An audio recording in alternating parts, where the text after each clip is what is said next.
opinions of the hosts and guests are their own and do not necessarily reflect the views of the management and staff of Guardian Radio.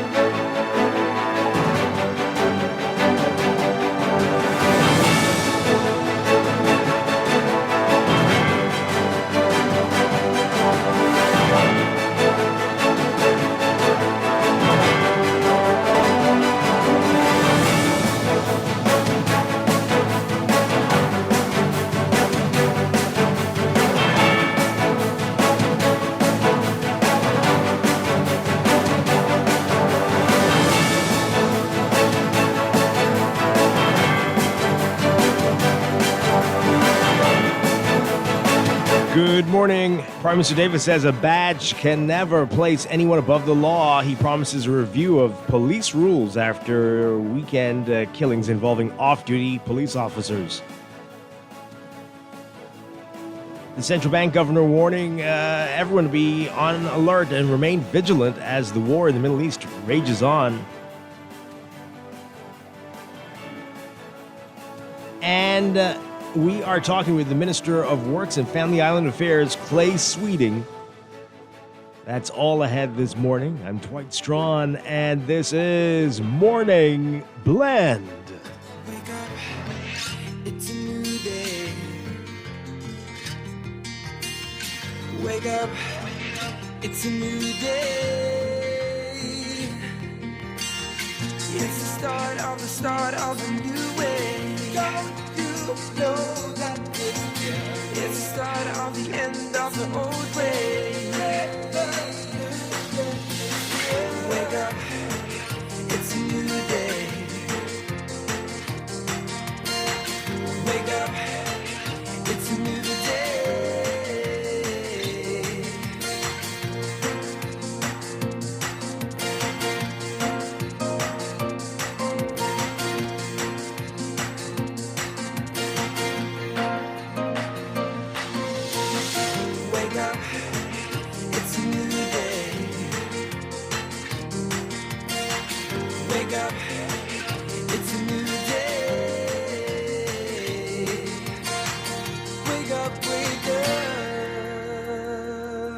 Good morning again, Bahamas. It is Wednesday, March 25th, 2026. This is Morning Blend on Guardian Radio 96.9. Again, I'm Dwight Strachan. In a moment, Chester Robards will be joining us.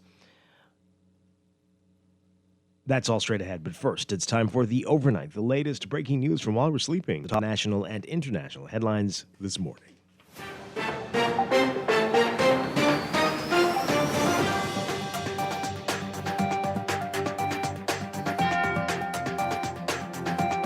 In the overnight, Prime Minister Philip Davis calling for a review of existing off-duty firearm laws and a full and transparent investigation into two separate killings over the weekend involving off-duty police officers.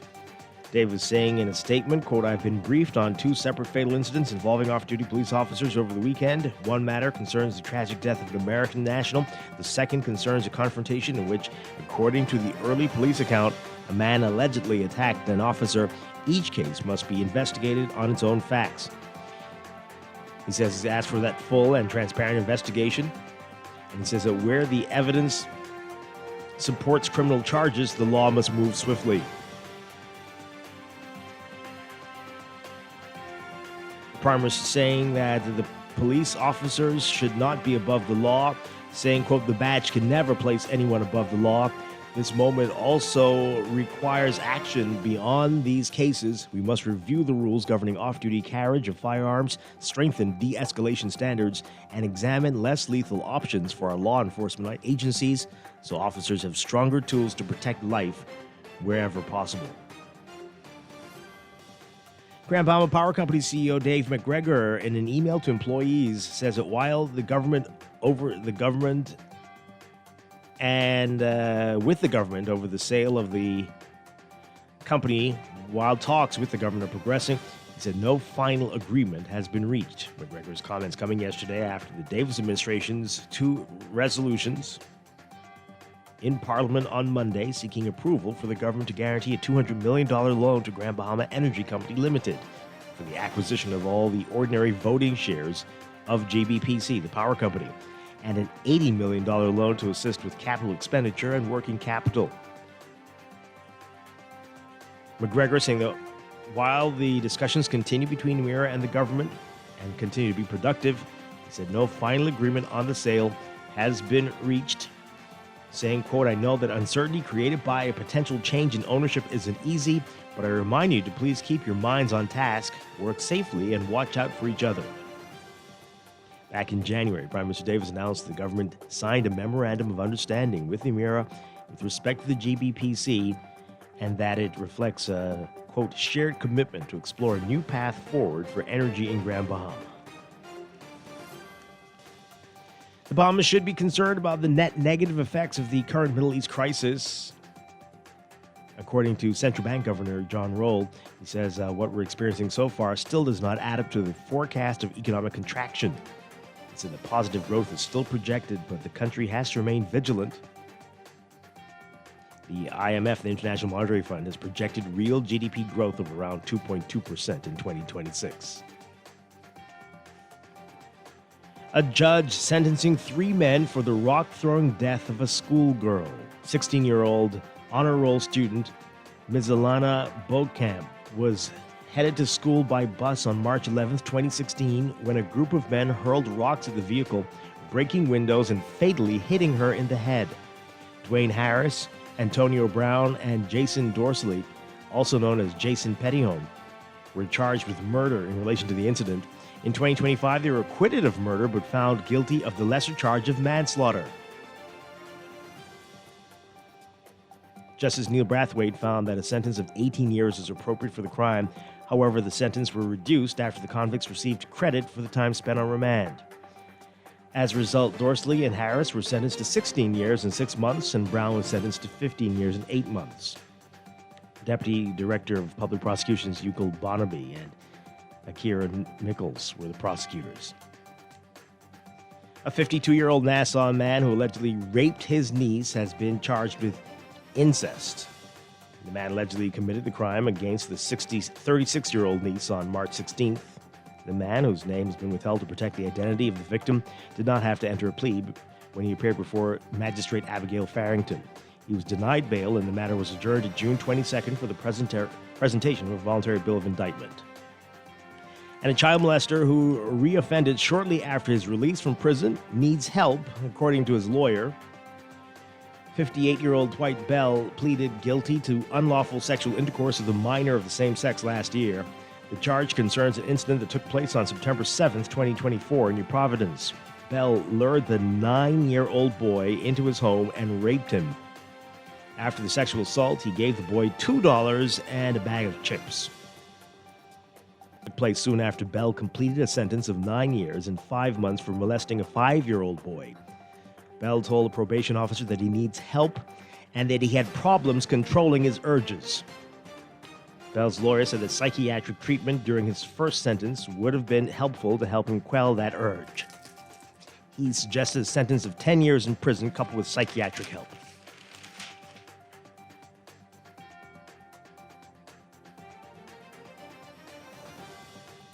Overseas, Iran has received an American 15-point plan for ceasefire for the Iran war through intermediaries from Pakistan.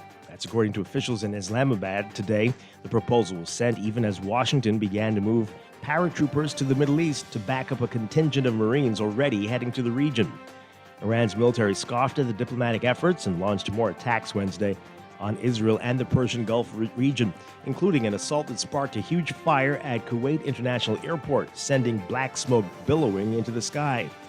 The Pakistani officials, speaking on condition of anonymity because they weren't authorized to release details, described the 15-point plan broadly as touching on sanctions relief, civilian nuclear cooperation, a rollback of Iran's nuclear program, monitoring by the International Atomic Energy Agency, missile limits, and access for shipping through the Strait of Hormuz. Iran's attacks on regional energy infrastructure and its chokehold on the Strait, a strategic waterway through which a fifth of the world's oil is shipped,